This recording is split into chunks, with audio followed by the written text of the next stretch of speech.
오늘날 중동의 화약고라 불리는 이스라엘과 팔레스타인에는 첨예한 갈등이 이어지고 있습니다. 이 영상에서는 누가 옳고 그른지를 따지기보다는 분쟁이 이어질 수밖에 없는 역사적 배경과 현 상황을 양측의 입장에서 알아보겠습니다. 그러기 위해선 먼저 유대인의 역사를 살펴봐야 합니다. 성경에 따르면 유대인의 조상인 아브라함이 하나님으로부터 가나안 땅을 약속받았다고 합니다. 이후 아브라함의 후손들은 기근을 피해 이집트에 정착했습니다. 그곳에서 이들은 크게 번성해 이스라엘 민족이 됐습니다. 이들은 유대인의 조상 히브리인이었습니다. 그런데 이스라엘 민족이 커지는 걸 두려워한 이집트인들은 그들을 노예처럼 부리면서 탄압하기 시작했습니다. 그러자 이스라엘 백성은 모세라는 인물의 인도하에서 이집트를 탈출해 약속의 땅인 가나안에 도착했습니다. 그리고 그곳에 있던 민족을 몰아내고 그들만의 나라인 이스라엘을 건설했습니다. 성경은 이곳을 젖과 꿀이 흐르는 땅으로 묘사하고 있습니다.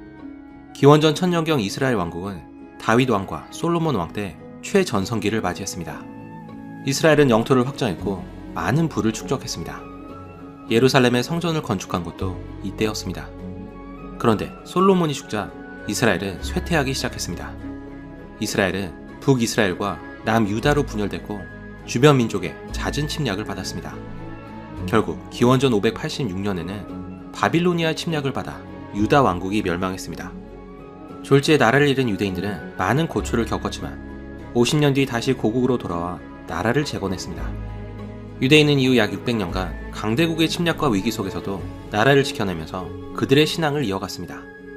하지만 서기 100년경 로마 제국을 상대로 일으킨 반란이 유대인의 파국을 초래했습니다. 유대인이 연이어 반란을 일으키자 로마는 무자비하게 응징했습니다. 이때 수십만의 유대인이 학살되고 예루살렘과 성전은 철저히 파괴됐습니다.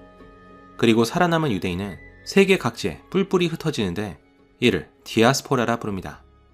특히 유럽에 정착한 유대인들은 온갖 멸시와 핍박을 견디면서 이방인으로서의 삶을 살아가야 했습니다. 게다가 반유대주의가 팽배한 지역에서는 심심치 않게 학살이 자행되기까지 했습니다. 놀라운 점은 유대인 이후 2000년간 수많은 시련을 겪으면서도 주류 사회에 동화되기보다는 그들의 민족성을 유지했다는 겁니다. 그들이 하나님에 의해 선택받은 민족이며 언젠간 다시 약속의 땅에 돌아갈 거라는 신념이 없었다면 불가능한 일이었을 겁니다. 대표적인 유대인 분파로는 동유럽에 정착한 아슈케나즘과 스페인과 북아프리카에 정착한 세파르딤, 그리고 중동에 정착한 미스라힘이 있습니다. 이 중에서 아슈케나즘이 가장 큰 비율인 70%를 차지한다고 알려졌습니다. 그런데 아슈케나즘이 사실 유전적으로는 유대인과 아무 관련이 없다는 주장이 있습니다. 서기 7세기부터 10세기까지 러시아 남부에는 하자르 왕국이 있었는데 이 나라는 특이하게도 유대교를 국교로 삼았습니다. 그렇게 유대교로 개종한 하자르 왕국의 후손들이 아슈케나즘이 됐다는 겁니다. 다시 말해 지금 유대인의 주류를 이루는 아슈케나즘이 고대 유대인의 후손이 아닌 가짜 유대인이라는 주장입니다. 이는 1976년 아서 퀘슬러가 발표한 책인 제13의 지파를 근거로 하고 있는데 이로 인해 여러 논쟁을 낳았습니다. 하지만 최근 이루어진 유전자 분석을 통해서 이는 사실이 아니라는 주장이 힘을 얻고 있습니다. DNA를 분석한 결과 아슈케나즘은 세파르딤 유대인과 밀접한 연관이 있으며 다른 중동 민족과도 DNA가 가깝다는 것이 드러났습니다. 하지만 아슈케나즘과 하자르 왕국 후손 사이에는 연관성을 찾을 수 없었다고 합니다. 게다가 아슈케나즘의 언어였던 이디시어와 하자르 왕국의 언어를 비교한 결과 유사점을 찾을 수 없었습니다. 그리고 이 논쟁을 시작한 아서 퀘슬러 또한 정치적 의도가 있었다고 의심을 받고 있습니다. 한편 유대인이 떠난 예루살렘은 모두가 탐내는 땅으로 변해 있었습니다. 로마 제국을 통해 기독교가 전 세계로 퍼지자 예수 그리스도가 십자가에 달려 죽은 예루살렘이 기독교의 성지가 된 것이었습니다. 예루살렘은 또 이슬람의 성지이기도 했습니다.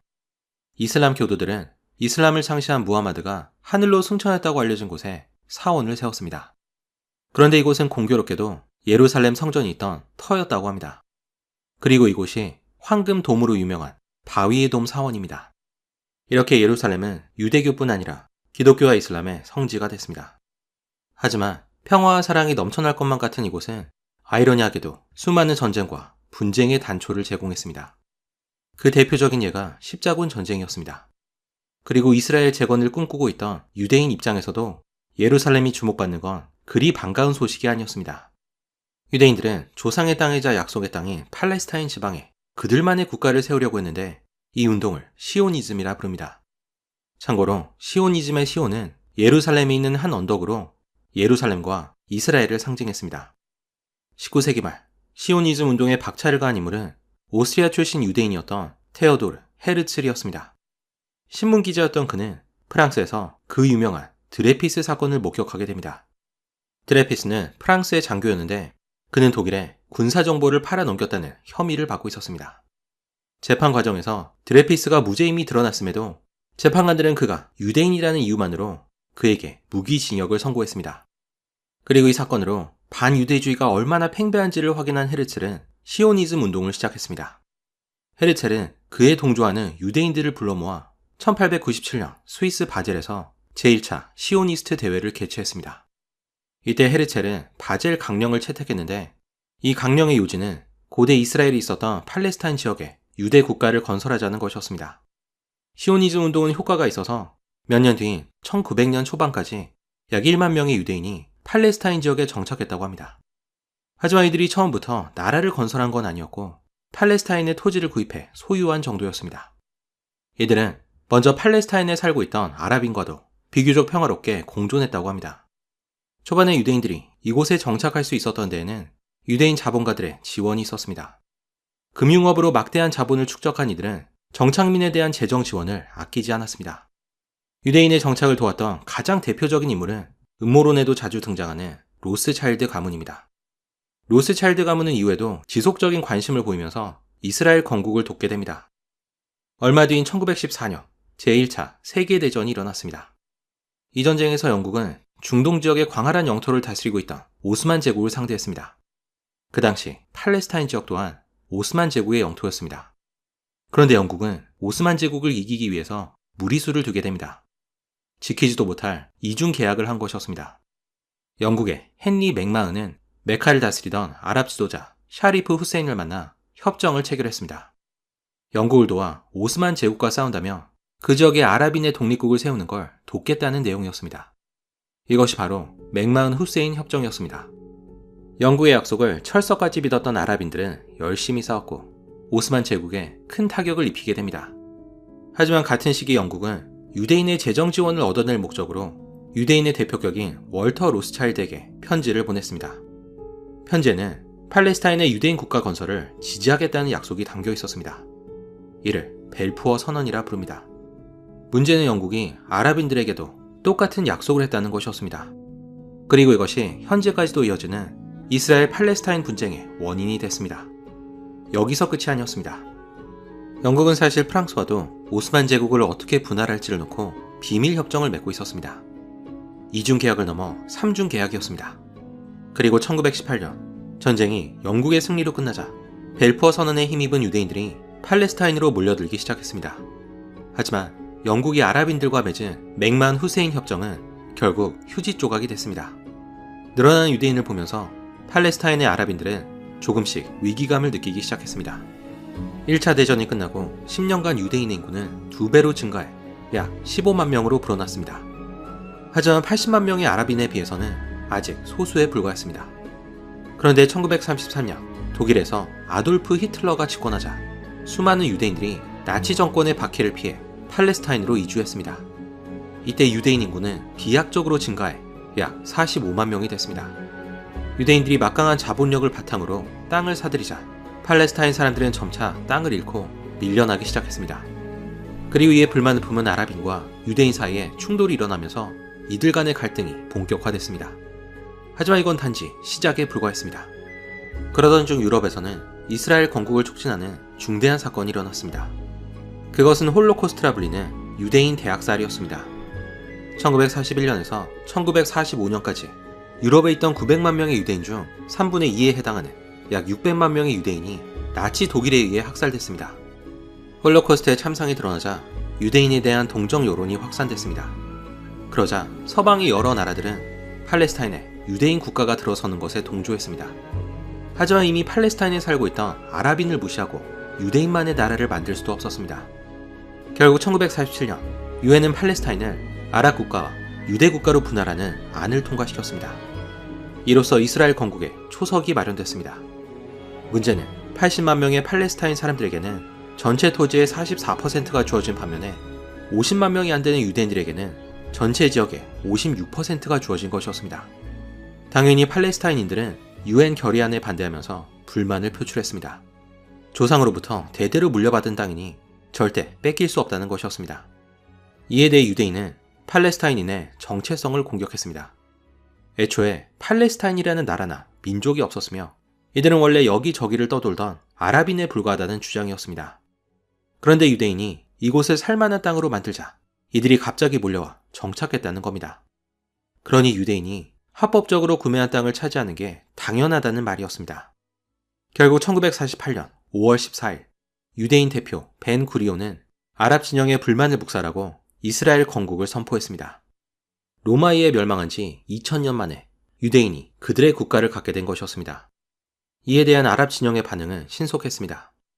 이스라엘이 건국을 발표한 바로 다음 날인 5월 15일 아랍 진영의 레바논과 시리아 그리고 요르단과 이집트가 이스라엘에 전쟁을 선포했습니다.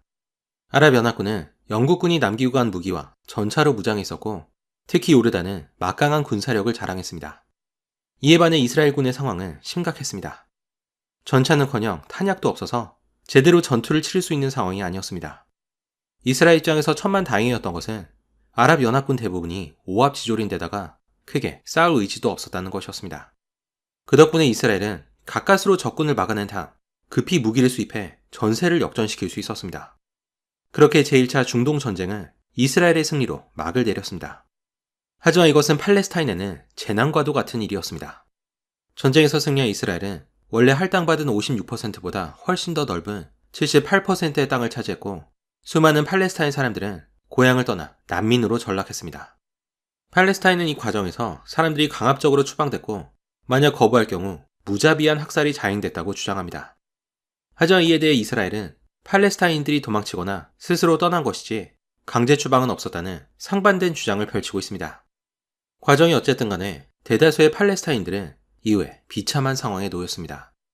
고향을 떠난 팔레스타인들은 좁은 가자 지구와 서한 지구로 몰렸고 이전보다 훨씬 더 열악한 환경에 놓이게 됐습니다. 이집트와 레바논, 그리고 요르단 등 여러 나라로 흩어진 난민들도 상황이 암울하긴 마찬가지였습니다. 이들에게 일자리는 제한됐고 재산을 취득할 자유도 없었습니다. 그래서 대다수의 난민들이 난민촌을 벗어나지 못하는 상황입니다. 오늘날 팔레스타인 난민의 수는 500만 명이 훨씬 넘는 것으로 추정됩니다. 팔레스타인 난민은 국제적 문제로까지 불거졌지만 지금까지도 해결될 기미를 보이지 않고 있습니다. 그 와중에 이스라엘과 아랍 국가 간의 갈등은 계속됐습니다. 양측은 1973년까지 총 4번의 전쟁을 벌였는데 모든 전쟁에서 이스라엘이 아랍 진영의 공세를 막아냈습니다. 그 결과 이스라엘은 팔레스타인 지역의 지배권을 공고히 했고 요르단이 지배하던 서한 지구와 이집트가 지배하고 있던 가자 지구를 차지했습니다. 이로써 그곳의 팔레스타인인 문제 또한 이스라엘이 떠맡게 됩니다.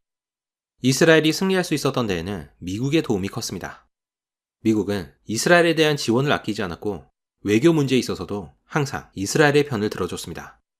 미국의 유대인은 미국 전체 인구의 2.5% 정도에 불과하지만 이들은 미국에서 막강한 영향력을 행사하고 있습니다. 소수의 유대인이 미국의 정치와 경제뿐 아니라 언론까지 장악하고 있어서 미국의 배후에는 유대인이 있다고 할 정도입니다.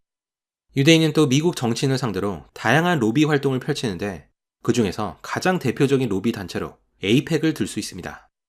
에이펙은 이스라엘을 돕기로 한 후보들에게 막대한 정치 후원금을 지원하고 있어서 사실상 미국 정계를 움직인다고 할 수 있습니다. 그리고 이것이 미국이 이스라엘을 지원할 수밖에 없는 이유입니다. 1957년 팔레스타인의 상황에 불만을 품은 투쟁 단체인 알파타가 창설됐습니다. 알파타는 팔레스타인 해방기구를 뜻하는 피에로로 발전하게 됩니다. 그리고 이들의 지도자가 바로 야세르 아라파트였습니다. 아라파트와 피에로는 팔레스타인 독립을 위해서 싸웠지만 그들의 요구는 묵살되기 일쑤였습니다. 그래서 이들은 초반에 납치와 시설 파괴 같은 테러 행위를 일삼았습니다. 하지만 테러 행위의 부작용을 인식해서였는지 아라파트는 점차 협상 전략으로 돌아서게 됩니다. 한편 이스라엘은 피에로를 인정하지 않으면서 팔레스타인과의 협상에 미온적인 태도를 보이고 있었습니다. 그런데 과격단체인 하마스가 등장하면서 분위기가 급반전됐습니다. 하마스는 팔레스타인의 원래 주인은 아랍인이라고 주장하면서 유대인을 완전히 몰아내는 것을 목적으로 삼았습니다. 그래서 이스라엘과의 어떠한 협상도 거부한다는 입장입니다. 그런데 하마스를 키운 건 이스라엘이었다는 주장이 있습니다. 중동 문제 전문가 토니 코데스먼에 의하면 이스라엘은 아라파트와 피에로를 견제하기 위해서 정책적으로 하마스를 밀어줬다고 합니다. 이스라엘의 정보부인 모사드의 문건 또한 이를 증명합니다. 하지만 이스라엘이 기대한 것과는 다르게 하마스는 피에로를 훨씬 넘어서는 수준의 과격단체로 성장했습니다. 하마스의 전략은 최대한 많은 사상자를 내서 세계 눈길을 중동으로 쏠리게 한 다음 이스라엘 정책에 대한 비난 여론을 조성하는 겁니다. 그래서 이들의 행동은 더욱 과격해졌고 자살폭탄 테러를 서슴지 않았습니다. 그런데 이들의 행동은 오히려 역효과를 낳았습니다. 이스라엘이 하마스의 테러 행위를 막기 위해 피에로와 협상에 나선 것이었습니다. 피에로 입장에서도 하마스의 지배권을 빼앗기지 않으려면 뭔가 돌파구가 필요했습니다. 그렇게 1993년 노르웨이 수도 오슬로에서 이스라엘의 라빈 총리와 피에로 대표 아라파트 간의 회담이 성사됐습니다. 이들은 여러 사안에 대해 장시간 논의한 결과 최종적으로 합의에 도달했습니다. 오슬로 합의의 가장 큰 골자는 가자와 서한 지구에 팔레스타인의 자치를 인정한다는 것이었습니다. 하지만 팔레스타인 난민 그리고 동예루살렘처럼 민감한 부분은 논의가 미뤄졌습니다. 이스라엘 라빈 총리와 아라파트 의장은 그들의 공로를 인정받아 노벨 평화상을 공동 수상하기까지 했습니다. 오슬로 합의는 찬사를 받았지만 사실 국내에서는 큰 반발에 부딪혔습니다. 양측 모두 서로의 존재를 인정할 수 없어서였습니다. 그로부터 얼마 뒤 1995년 라빈 총리는 암살됐고 아라파트는 팔레스타인인들로부터 배신자 취급을 받았습니다. 사실 오슬로 합의를 이행하기 위해서는 해결해야 할 많은 장애물이 존재했습니다. 앞서 말한 것처럼 주변 아랍 국가에는 수백만 명의 팔레스타인 난민이 있었습니다. 오슬로 합의에 따르면 이들이 돌아갈 수 있는 곳은 가자 지구와 서한 지구로 제한됐습니다. 하지만 이곳은 이미 포화 상태여서 수많은 난민을 받아들이는 게 불가능했습니다. 두 번째 장애물은 서한 지구의 유대인 정착촌입니다. 이스라엘의 인구는 꾸준히 늘어나 오늘날 1000만 명에 육박하고 있습니다. 특히 소련의 유대인 이주가 허용된 1990년부터 이스라엘로 이주한 유대인의 수가 급격하게 늘어났습니다. 이스라엘은 이들을 수용하기 위해서 서한 지구에 유대인 정착촌을 짓기 시작했습니다. 오늘날 서한 지구에만 144개 유대인 정착촌이 있다고 합니다. 팔레스타인들은 서한 지구에 뿌리를 내린 유대인 정착촌을 큰 위협으로 바라보고 있습니다. 세 번째 장애물은 동예루살렘입니다. 팔레스타인은 동예루살렘을 미래의 수도로 정했습니다. 하지만 이스라엘에도 이곳은 가장 중요한 곳이어서 영유권을 양보할 생각이 전혀 없어 보입니다. 마지막이자 가장 큰 장애물은 하마스입니다. 피에로를 계승한 팔레스타인 정당으로는 파타와 하마스가 있습니다. 이 중에서 비교적 온건파에 해당하는 파타는 서한 지구를 다스리고 있고 과격파인 하마스는 가자 지구를 다스리고 있습니다. 하마스의 가장 큰 지지층은 열악한 생활 환경에 불만을 품은 빈민층입니다. 테러 행위가 계속되자 이스라엘 정부는 유혈 사태를 방지한다는 명목으로 가자 지구와 서한 지구에 8m가 넘는 장벽과 검문소를 설치했습니다. 장벽은 팔레스타인들의 삶을 말할 수 없을 정도로 불편하게 만들었습니다. 검문소를 통과할 때마다 오랜 시간이 걸리기 때문에 학교와 직장을 다니는 게 어려워졌고 이는 경제적 빈곤으로 이어졌습니다.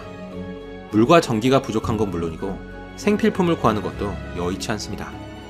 이집트도 보안을 이유로 국경을 폐쇄한 상태여서 가자지구는 말 그대로 거대한 감옥이 됐습니다. 가자지구 남쪽에는 이집트로 통하는 비밀 터널이 무려 2000개나 있다고 하는데 이 터널을 통해서 힘겹게 물자를 구해오는 실정입니다.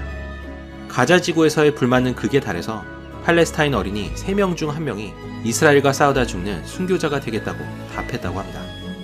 그러면 그럴수록 하마스가 힘을 얻고 있습니다. 그리고 하마스의 테러 행위가 늘어날수록 이스라엘이 더 강경한 조치를 취하는 악순환이 반복되고 있습니다. 이 상황에서 가장 큰 피해를 보는 것은 당연히 가자 지구의 주민들입니다.